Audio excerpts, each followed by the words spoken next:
أسعد الله أوقاتكم ومرحبا بكم زبناء رواق الخليج، دائما في إطار تقديم العبايات الجديدة في رواق الخليج. اليوم غنقدم لكم سلة متنوعة من العبايات،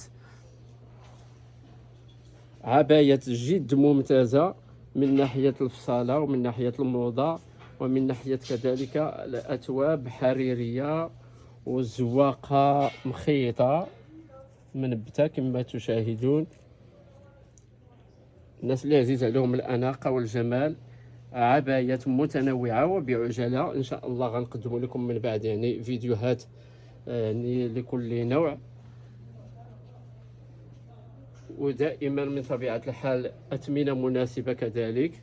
رواق الخليج وقصر الخليج دائما كيبذل مجهود جبار باش يجيب لكم الجديد وفي المستوى، ويعني اخر صيحات الموضه اللي كاين في العبايات موجوده عندنا في رواق الخليج، دائما من طبيعه الحال بثمن جد مناسب. نرحب بكم في سوق الحريه بمدينه زكال. مرحبا بالجميع.